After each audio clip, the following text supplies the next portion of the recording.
any reality to this notion that you know, that the digital revolution on the marketing side gives you ways without spending money to connect enough audience to a picture to create it? I mean, Marika, or any of these pictures, did you find that, you know, the gospel is that we don't have to go buy the New York Times ad anymore, that there's some way that we can use community, social network, whatever it is, to create audience for picture and float it? Has anyone had that experience? Has it actually happened? I haven't ever made a movie that was, I think, interesting enough in that way. That, you know, I wish I did. But I mean, very specific cases, right?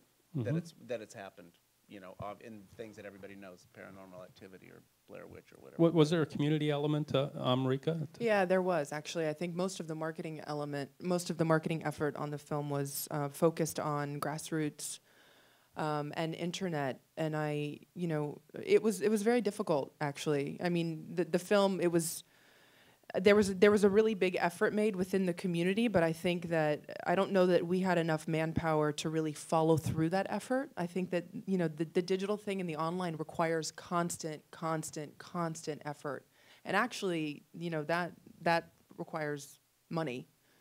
So it was an interesting learning experience for me, because it's not like, oh, let me post this on Facebook and everyone will go. You know, it was like, oh, you know, how do you? I don't really know how you. I think that we tried to do that, but we just didn't have enough of the manpower behind the internet thing or the digital revolution, and And your films don't seem to be that Paranormal Activity. I mean, well, no, I have not seen any evidence that stuff works at all. I mean, in the case of Blair Witch or Paranormal Activity, it's not actually dependent on the film. It's dependent on the concept, which is a very different idea. And it has to do with, really the beginnings of it were The Godfather, and then it was Jaws was really the thing that did it, which was that the method of distribution changed, and they used to, as I'm sure most of you know, you used to release the A pictures in 2 theaters, and then you sort of let word of mouth spread, and the pictures played for a year or whatever, and then the first run theaters, second run theaters, and then finally, you know, it sort of word of mouth either killed the picture or did well, but today it's open in 4,000 theaters instantly, so it's not at all word of mouth dependent. It's not at all quality dependent. What it is it's concept, immediate understood concept dependent. And that is not anything that I understand for internet, creating a network. No, that's to me, that strikes me as bullshit. You know, to me it's like put all the goddamn commercials on you can so that the audience goes first week.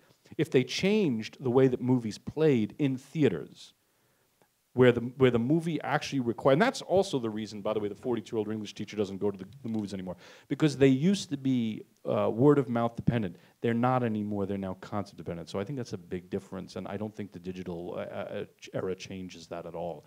But so you're saying that you don't think movies are there is no word of mouth dependent? There is word of mouth, but they're not dependent on it. They used to be entirely dependent on it. You know, I mean, The Godfather opened, I think in 300, or maybe, I think it opened in 300, Jaws opened in 300 theaters. That was considered like major, huge, blow-it-out release, which today would be beyond, you know, that's like 300 theaters. That's you know, Fox Searchlight does that in their sleep. So the word of mouth, of course, I mean, Avatar, people obviously loved it. You know, they kept going, so that's why it made the money it did. But for the most part, no, which is why you see these big movies and they have like 60% drops the next week. It just means that the core audience went immediately, and that was that.